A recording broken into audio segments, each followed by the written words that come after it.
Our project for today, this shed right here, in need of a makeover, a remodel or something, a facelift. It's been around for 20 years, probably I think over 20 years. So, it's gotten its use. You see the doors are rotted at the bottom. They don't close anymore. Things move over time. The trim is over top of the hinges. I mean, hey, we all don't know what we're doing. We can't say we're all experts from the beginning, so I don't know who did that, but hey, we're gonna rectify that. A lot of the bottoms are rotted out or they're really brittle, so we got water getting into the structure, and we don't want that. We don't want that. And plus, we want it to look new. We want it to look uniform and, look good all around. So today, or, this is what we're looking at today. It's gonna be our project. All right. First thing we need to do, because I want to cut out the T111 siding evenly all around the entire shed. So right now I'm measuring so I can get a straight line across, because I want to cut out that, take the bottom pieces out, put new bottom pieces in, and then we're gonna be in there. All right, check this out, y'all. Just wanted to show you something real quick.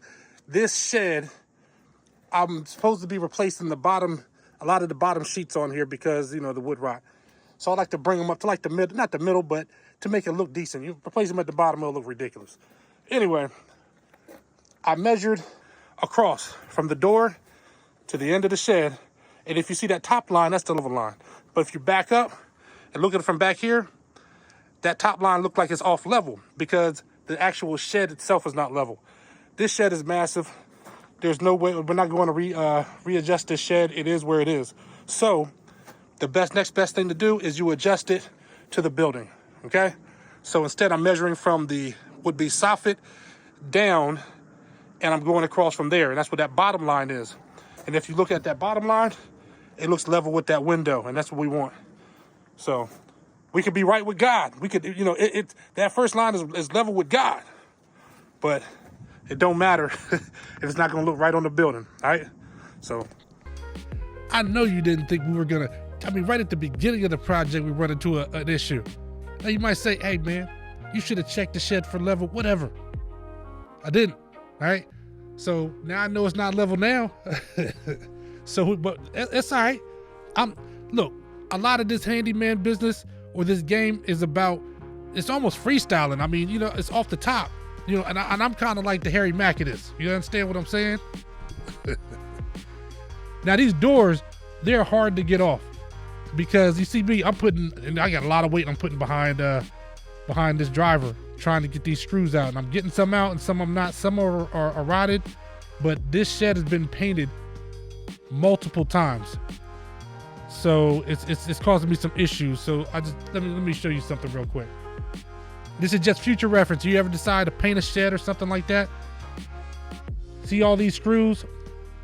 All the grooves have been filled in with paint. Some of these are under the trim, and that's already an issue. But so now the paint is solidified. It's like in there. So like, how do you get it out? So I'm having to like really shove the screwdriver into those spots. Look at those. That's just flat. It look like nails, right? So, and I don't want to like chop it off because the door frame, the actual structure of the door is good. I just need to replace the trim on the door. So I don't want to destroy them and have to make totally new doors, right? And then the hinges that are at the top, I just don't want to cut anything out. So I want to get them out as easy as possible so I'm not, damaging the door more than I have to. But it's things like that you're going to run into that, there's no plan for it.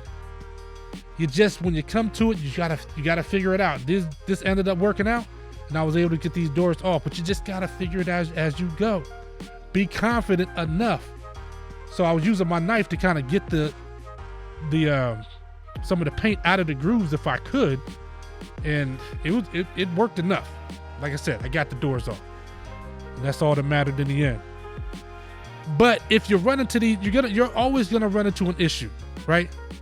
What I tell people is that if you lack confidence, because that's what it seems like a lot of people are lacking out here, it's the confidence.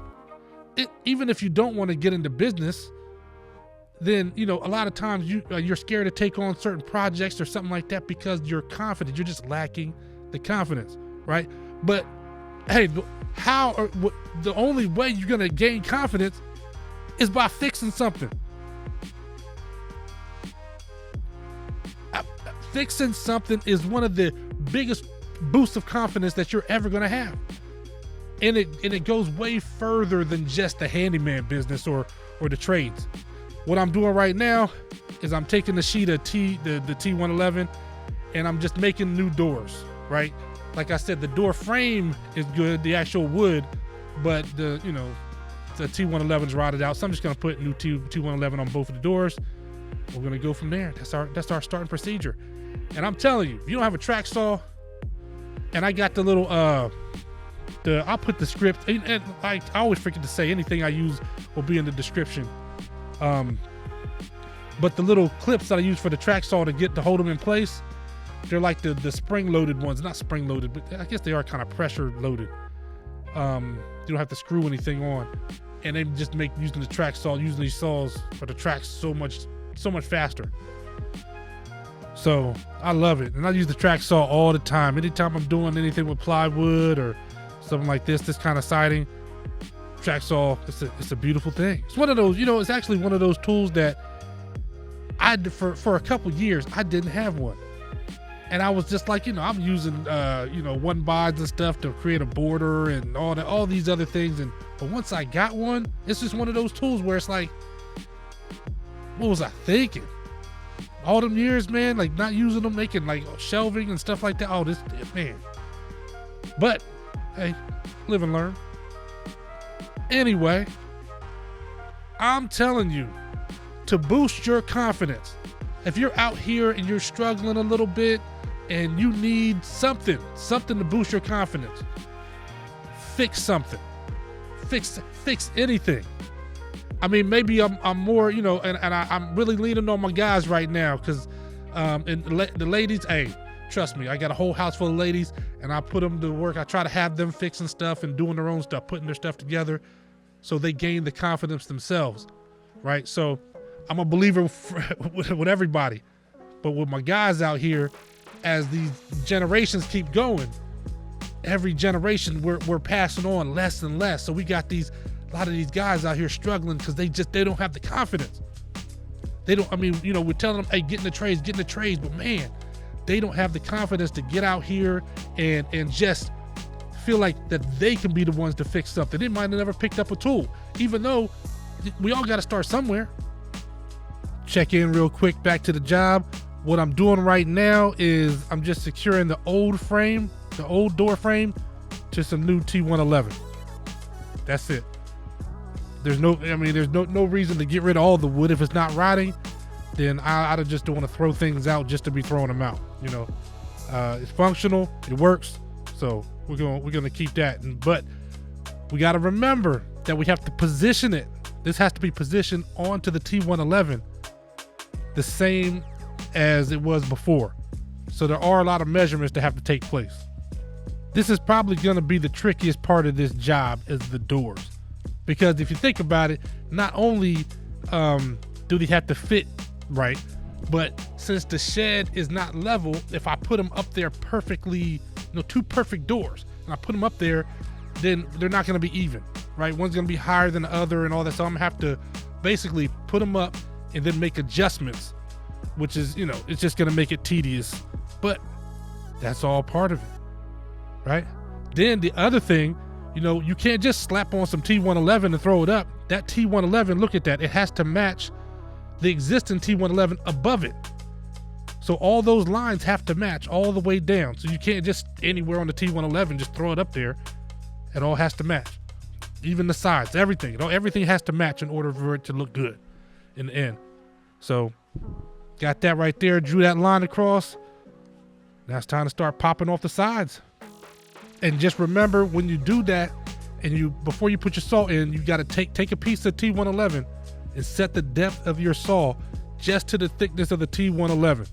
You don't want to be in here cutting through your studs and create a whole new problem or destroy the structure and make it that it's unsafe.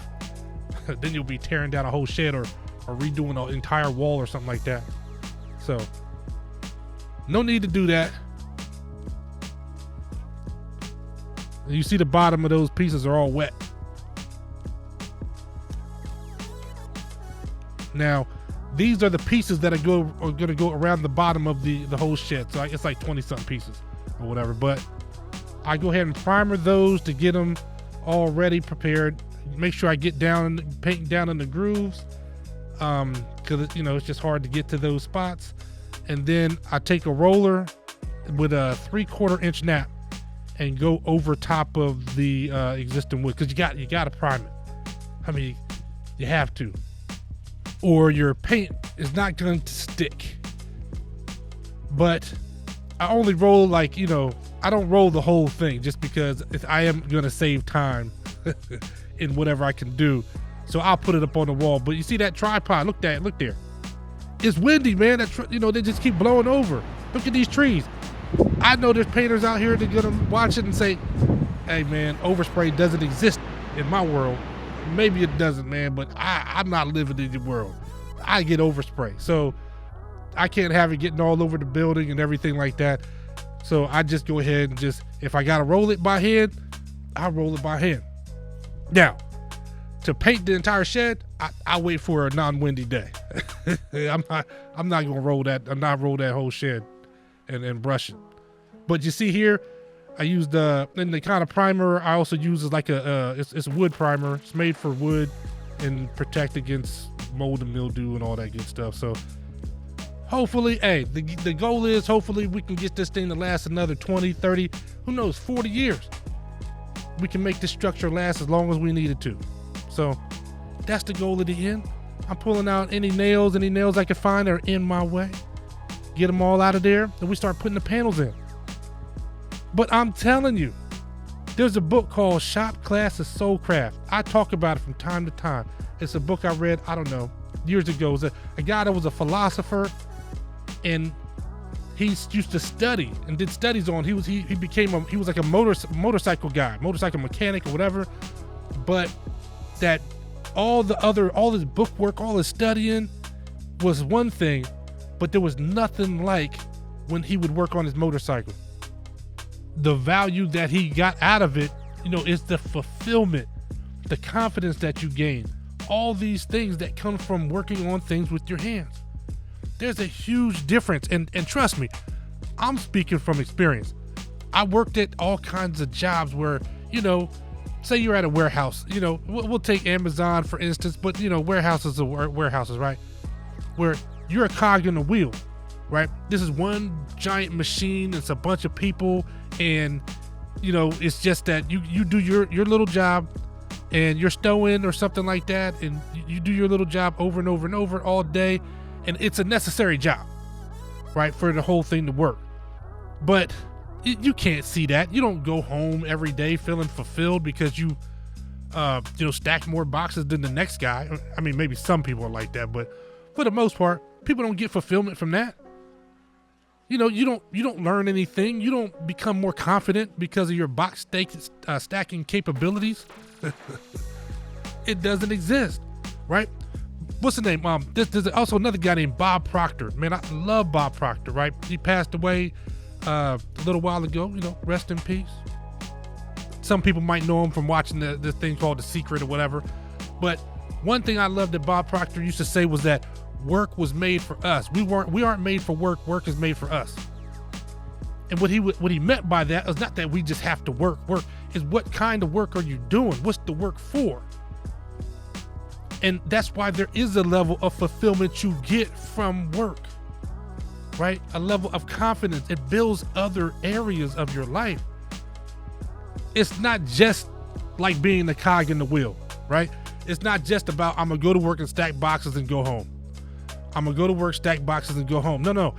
I'm going to take this apart, and when it's done, it's going to be beautiful. It's going to look new, and it's also functional, right? And it's something that I did with my own hands. And a lot of the concepts and things that I'm doing are just came from me thinking, right? It's a combination. That's another thing about that Shop Class of Soulcraft is for some reason, people always try to separate the knowledge-based thinking versus working with your hands, as if one was lesser than the other. You know, it couldn't be further from the truth.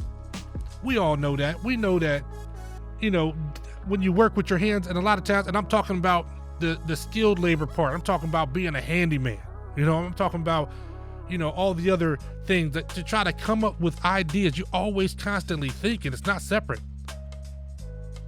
By the way, this door, like I said, it's going to take a whole lot of adjustment. I had to raise it up, lower it, remove the trim. I mean, it's just different things I got to do to get this door where it needs to be. But that's just what it's going to be, you know. But we're going to get it right, you know what I mean? Put some trim up, and that's all part of it. It's part of that thinking that we're talking about. Thinking this kind of work is not just, you know, you take something and you just build it. There's no thought into it. No, there's thought into all this. Another thing, and I gotta go there. I gotta go there. Maybe I do my J Main impression. Do I gotta go there? But you know, these days, man, you can't escape it if you're on YouTube. Oh, I keep hearing this red pill, blue pill, all this stuff out here, right? I keep hearing all these discussions with these guys to talk about, you know, the question of the day, I guess, is what do you bring to the table? Asking the women, what do y'all bring to the table? But man, you know, look, let's just be realistic. I don't know, when I'm walking around out here, when I'm moving around out here in this world, I see a bunch of guys working at grocery stores and, you know what I mean, like delivering packages. Now, hey, you can make good money delivering packages, don't get it twisted.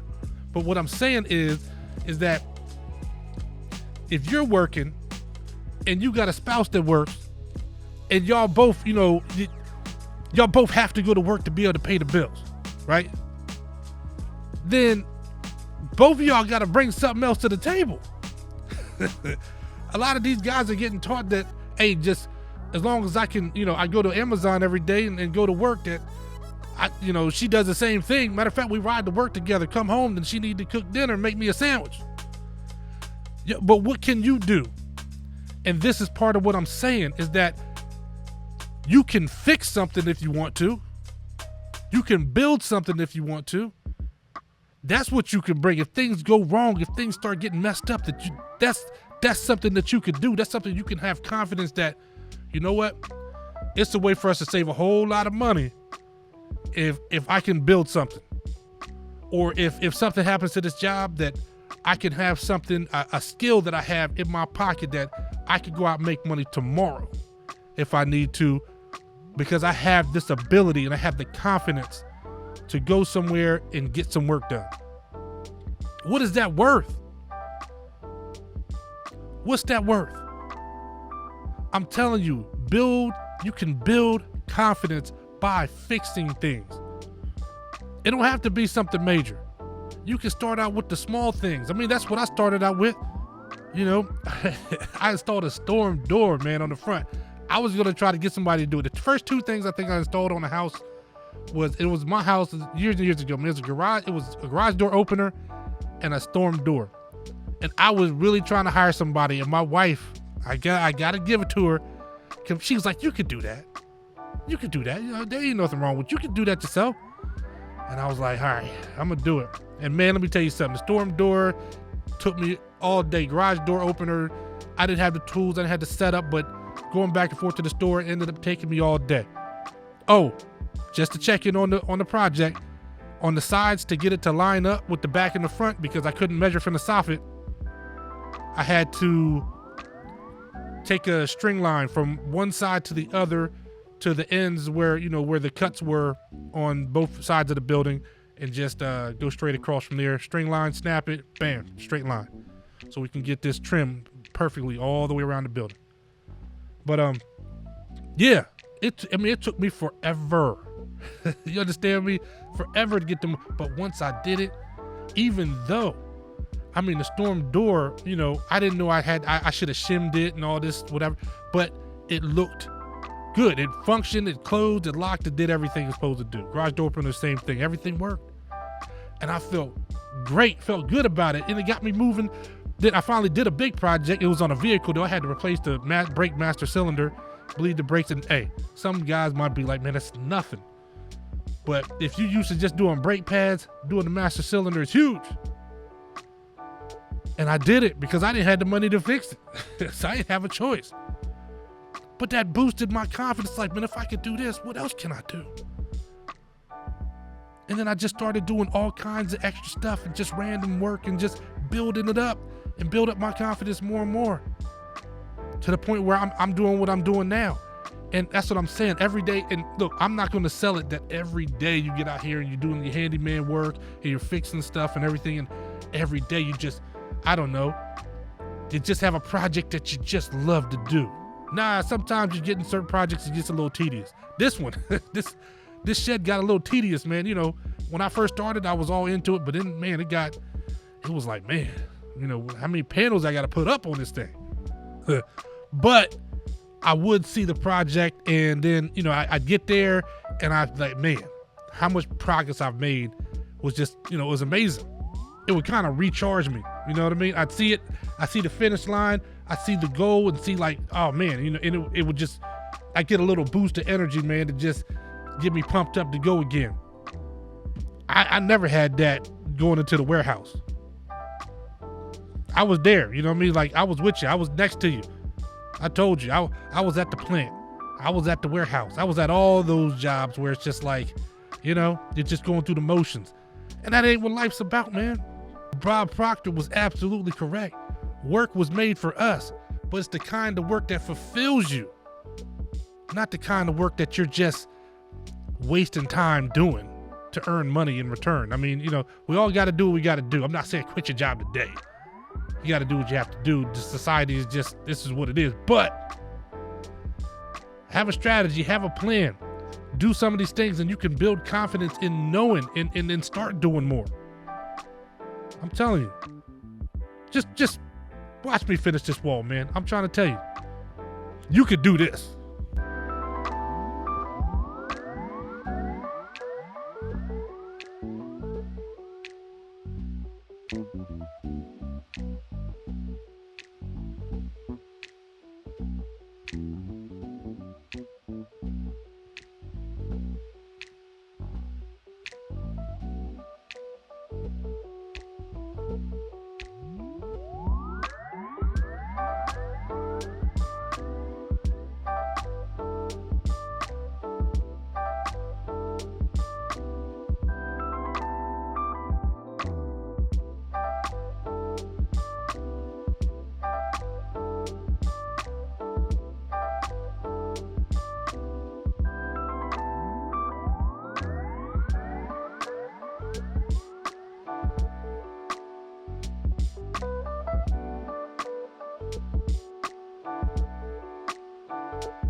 Unfortunately, I lost the footage of me installing all the trim. So I got this one last piece of trim I'm putting in, and I don't know what happened to the rest of it. I don't know if the SD card, it just got lost, but basically this is what I did. You know, trim all the way around, trim on the corners on each side so that, you know, the corners are solidified. And then I went and caulked around the top part of all the trim, the sides, everything. I didn't caulk underneath just because, you know, you don't want moisture to get in, you want moisture to get out. So you see how it is across the front. Maybe one day I left the doors like this. I mean, I like it like that, but you see how that middle trim piece is going all the way across through the door, all the way around the back, and it's just, I mean, you know what I mean? It's all from, it starts in the mind. This ain't mindless work. So don't let anybody convince you that all this stuff is just mindless. I got those doors working perfectly. Yeah, I don't have the handles on yet, and I still need one more hinge to match the other side, but I thought about it, and I chose to wait because the hinge is actually getting away when you're painting. But I did tape them off. So, and you're like, you could have sprayed the, you could have sprayed this now. And I could have, but I waited. I was like, you know, I don't want to, you know, how long is it going to take me to clean the sprayer out? And it's a nice day. This day right here, oh, this day was beautiful. No wind, whatsoever. So I was like, I just go ahead and just roll out the bottom and then just come back and then spray the whole thing. So, and it worked out perfect because I was like, I didn't want to put primer in the sprayer and then have to clean it out and all this other stuff. So ended up working out great.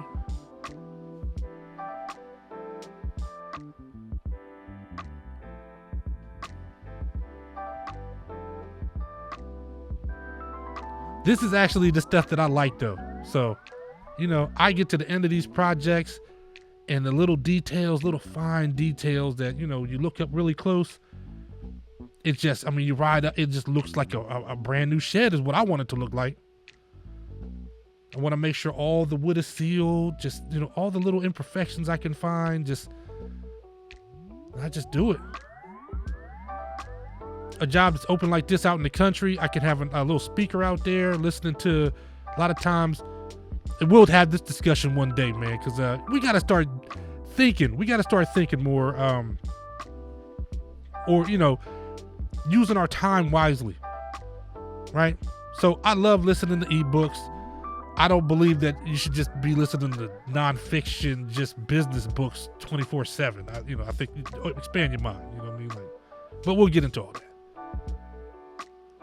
But sometimes this work is just, I just like to just move and just, man, it's just a nice day outside and there's nothing like getting this work done and just, this is what I'm talking about, that fulfilling part. I used to work in a lab testing soil, and you know, it's a lab. You do the same thing every single day. You have to, you know, you have to get that process down, and that's the whole thing. Every day it's exactly the same. And I mean, we got awards, we got all kind of stuff. You know, you go see the projects and it just wasn't fulfilling like that. So now you see now, look at that. It's a beautiful thing, man. Now we're going to get to spraying. Y'all can laugh at my spraying skills all you want, man. I do not pretend to be a professional painter. Now, and also, I used a sprayer before.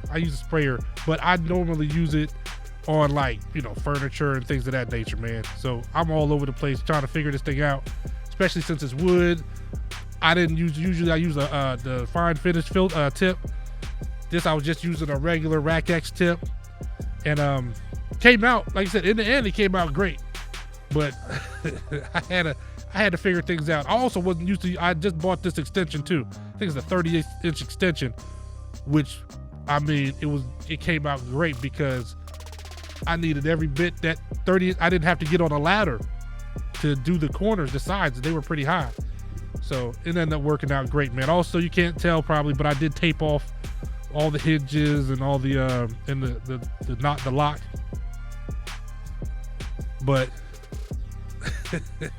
I do not profess to be a professional painter. I know some of y'all are probably like, man, just would you do a straight line? Yeah. Still came out great though.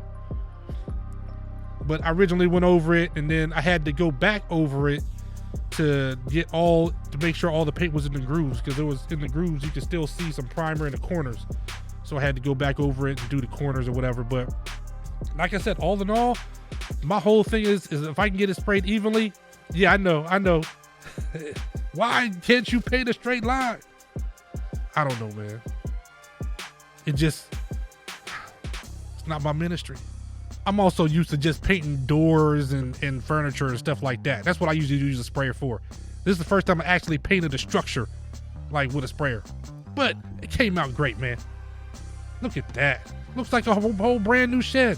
Got a couple spots I got to touch up where I had tape over top of where the hinges and the lock was. But other than that, I mean, it came out great, man. Looked like a new shed. Daryl, also known as the finisher. Stay safe, be blessed, and remember, if the trades don't work, nothing else does. Fix something. Y'all get out there and fix something,